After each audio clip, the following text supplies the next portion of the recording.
which is Mike Mentzer. Did you have the opportunity to interact with him? Yeah, I worked with him at Muscular Development. Yeah. Oh, yeah. wow. So yeah, Mike trained me a few times too. Yeah. So Mike, I've heard, was one of the most cerebral bodybuilders that existed. Yeah, there's another one that you can add to your list of the big people with a brain. Yeah, he was.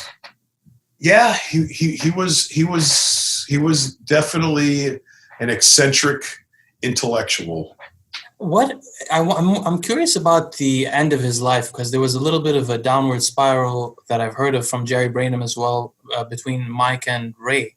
And both of them seem to have had, basically it seems like they got into amphetamines a little bit and chain smoking, and they developed, I guess, metabolic syndrome. They were a bit chubby, and they died quite early, both within 2 days of each other. Can you shed any light on that?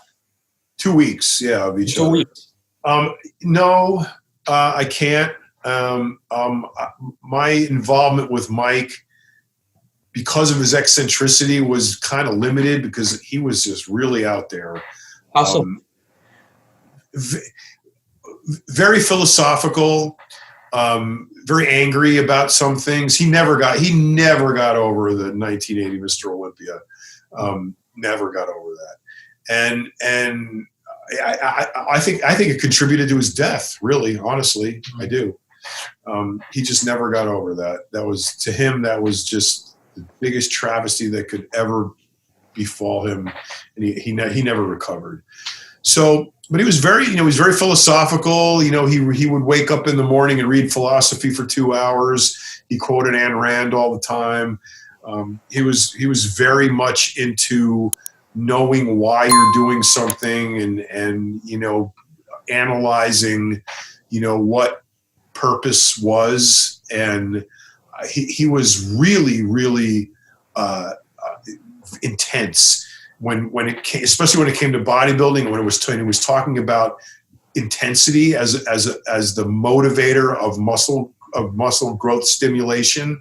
That intensity level had to be so freaking high, and the depths he would go into describing it and analogizing it, and trying to make you understand what failure was, and how you would get there, and how when you thought you were there, you really weren't, things like that. And he was a very interesting guy. My life is definitely richer for having known him than it would be if I hadn't. But he was definitely an interesting guy. We should add a note there for the viewers that haven't heard the other podcast you did with the Mind Pump guys, which is that apparently Dorian Yates not only had influence from Mike Mentzer, but also from Dan Duchaine. You've mentioned that he consulted with him a couple of times. He did. I think he had. I think there were 2 times Dan told me that he met with Dorian. I think one was at a restaurant, and one was maybe so. I don't know. I know.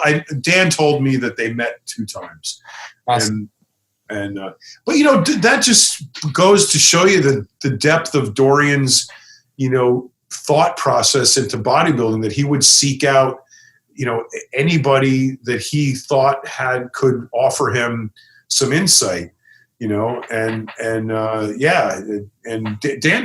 Dan spoke very highly of him too, as after his meetings with him.